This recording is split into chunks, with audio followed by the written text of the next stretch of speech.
All right. Good morning, everybody. Welcome to Facebook Live with Track Shack. I'm Chris. This is Shane, and this is our first time doing this. So, the most important thing I think we can ask you today is if you're watching this, you're enjoying it, keep the questions coming. The comments, give us feedback. We want to know what you want to know from us and how we can do this better.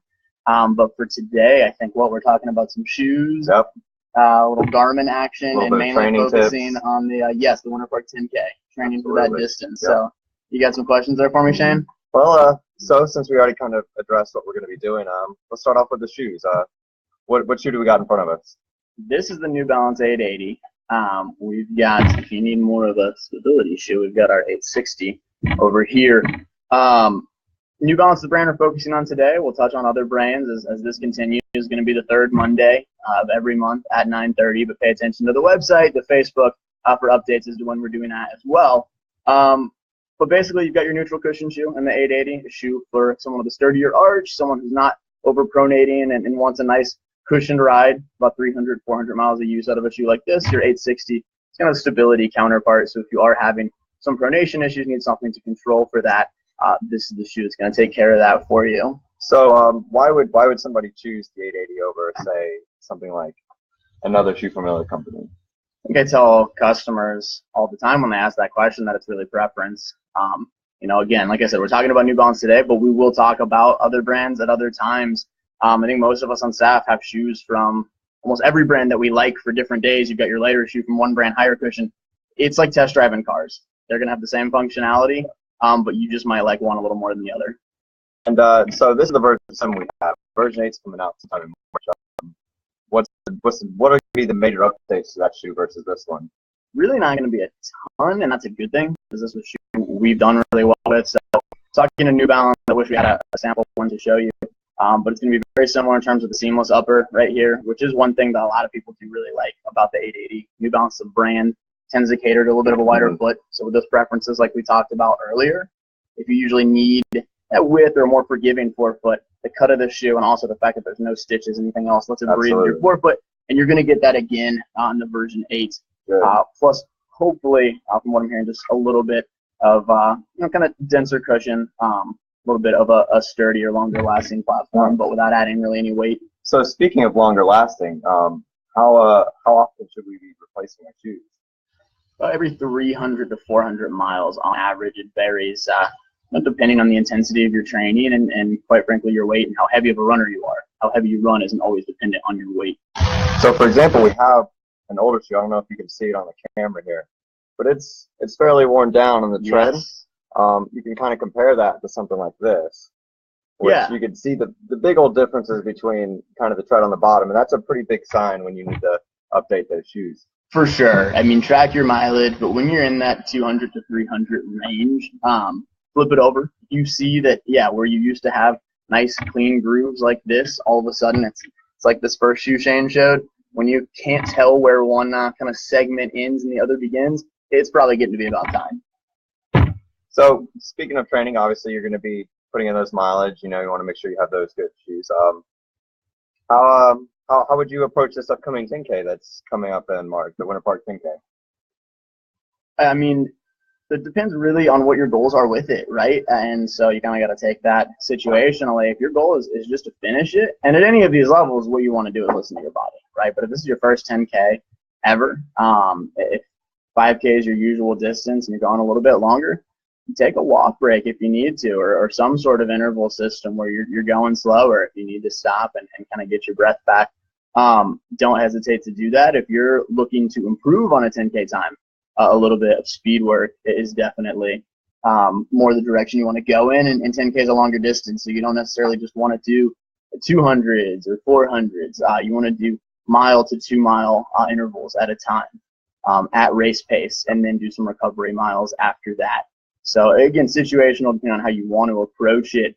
One good way to approach it, regardless if it's a longer distance for you, Generation You Can, for me, is my go-to. If I'm running a distance a little bit longer, than I think I might have in me that day, or than I've usually been running. A couple scoops of this. I think Shane was just on a run with me 2 weeks ago where I was hurting, but got through it honestly because I took some of this before. I was on very little sleep. We had 12 miles, and for those of you, again, who are used to only 5Ks, moving up to the 10, you're doubling that distance. Something a simple starch like this, sustained energy can go a long way, comes in a bar form as well. So that. And I got to backtrack here a little bit, Shane, because we got a question, which is what brand is my favorite, and I think that came in on the shoes, and I got ahead of myself there going into the 10K training. So we're going to come back to Winter Park 10K for sure, but this was on shoe brands, Maria, right? Okay. Honestly, I don't have a favorite shoe brand, and that's kind of just a reiteration of what I said earlier in regards to when people are picking shoes, how it should be on comfort. Forever, it was the Mizuno Wave Rider. I still run in that shoe. I still love it. But I'm a little heavier than when I used to train in those all the time. And so right now, I put more miles in the Brooks Levitate. And I really, really like that shoe. It's my go-to every day. Yeah, but if I'm doing something a little faster, also a little lighter, the Mizuno. So again, it's situational, and it's what you're comfortable in. And if another brand makes something I feel better in the Levitate, I'll go that route. I tend to rotate a couple of shoes from a couple of different brands. So it seems we have a pretty good question. I feel like most people would like to answer it. What's a good hydration summer for longer runs? What's good for that as far as products go? Yeah, I mean, you can. I know I just touched on that's really more on the carb sense for sustained energy. You do mix it with water. So if it's a much longer run, and just losing general electrolytes, things like that, it is a good replacement. But if you're just trying to stay hydrated, I would say Noon is more of what you want to look at. When you're in our nutrition section, you're going to see it. It looks like little Alka-Seltzer tablets and kind of the container it comes in. It's an effervescent like that, but you pop that in some water, and same deal. You're always taking all of it with 16 to 20 ounces of water. That alone is always the most important form of hydration. You got to get that H2O in you, right? But you add something with a little bit of extra electrolytes, and Noon's nice because it's not super sugary like Gatorade. You're getting like 5 calories, I think, total with that.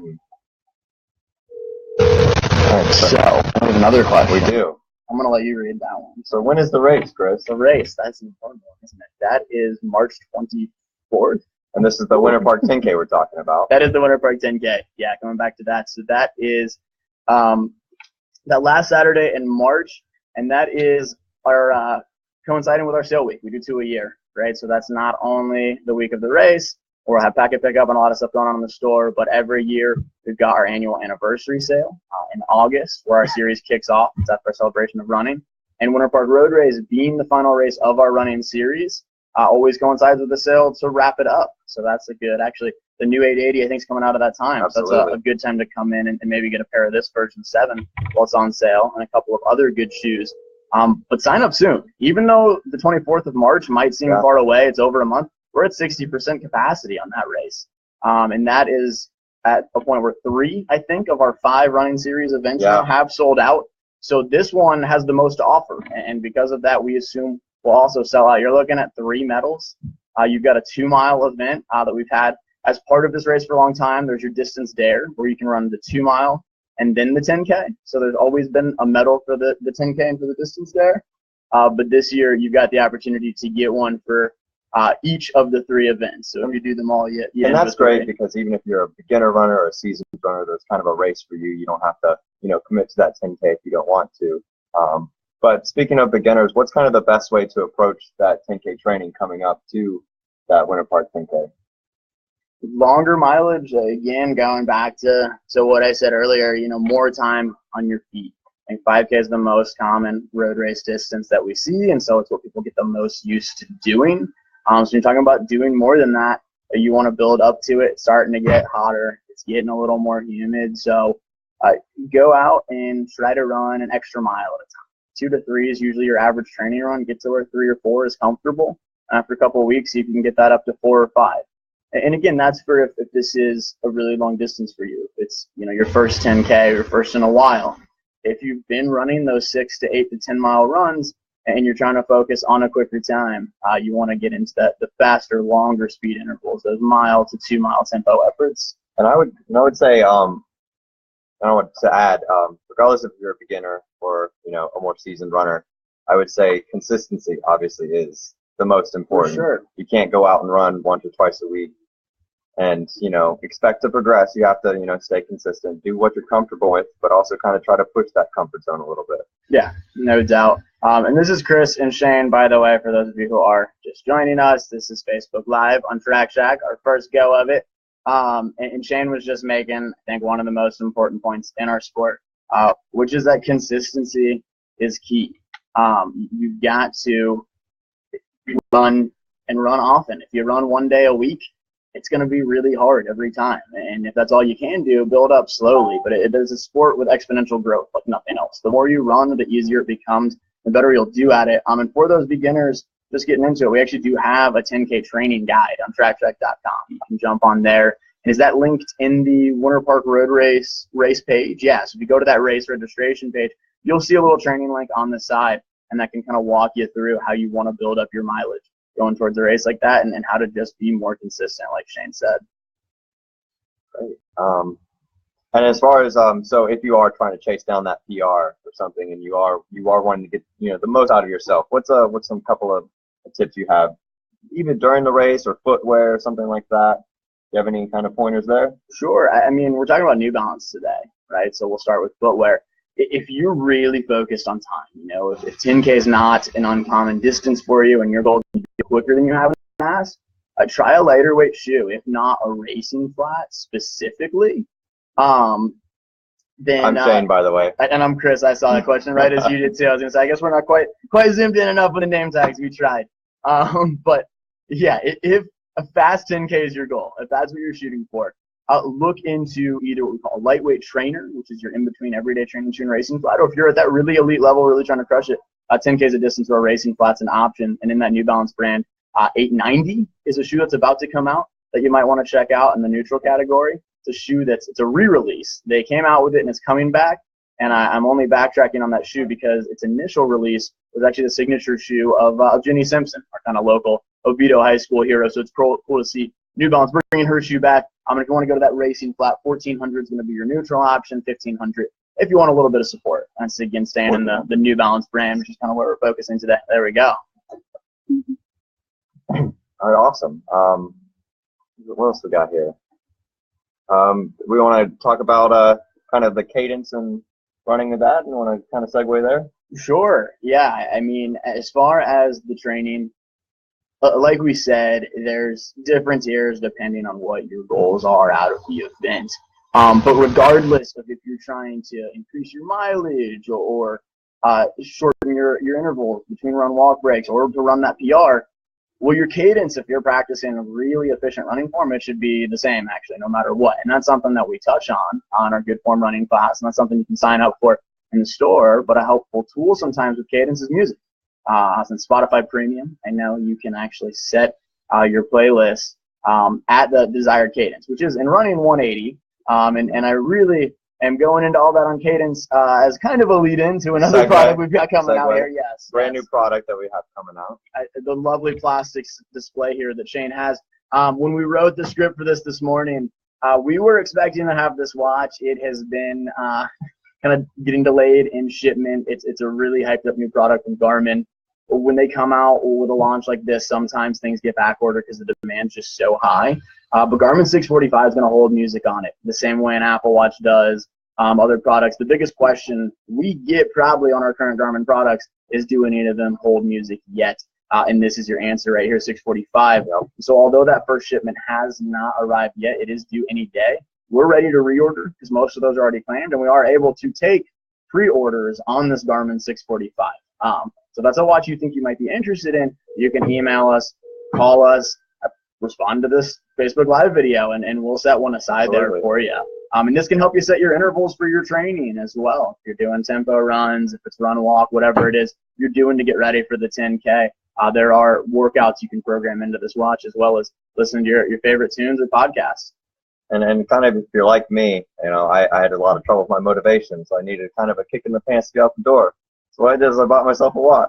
There you go. Get that financial investment in there, and absolutely. It definitely makes you feel a little guilty if you're standing on the couch for too long. You got this thing on your wrist. You're like, wow, I spent a lot of money on that. It yells at you. It says to move. If I had one critique, there should be a setting that at a certain number of miles you run, it doesn't insult you. Because I'll run a half marathon, right? And I'll go and go home, or you're out at the mall doing whatever for the day. You're sitting still and the watch goes move. Because any sedentary period past a certain number of times, dude, I ran 13 miles. Like, I'm good for the day. But other than that, it's a nice little motivator. For sure. All right, I think that's kind of all the topics we wanted to hit here today. Again, I'm Shane. This is Chris. But yeah, if you have any sort of topics that you want us to hit in the near future, feel free to comment those, and we'll try to include that in our next month. Absolutely, and anything as far as the format, structure, at any critiques on today, we're open to. This is our first time. We want to do this for you, so let us know what you want to hear about too. You know, help us find the topics that you want to know more about, and go to trackcheck.com. Check out the training guide that is on the 10K registration page. And if you're on that page and you're thinking about registering, do it. It's going to sell out, so do it sooner than later. And when you come pick up that package, check out the sales we're going to have going on all that week. Speaking of sales, it's President's Day, so we're going to be busy. It is President's Day. So I'm thinking Shane and I probably have to get to opening the doors here and help some customers, probably some kids that need spikes for track season. Absolutely. But hopefully you'll join us next month, and we're looking forward to doing more of this. See you guys.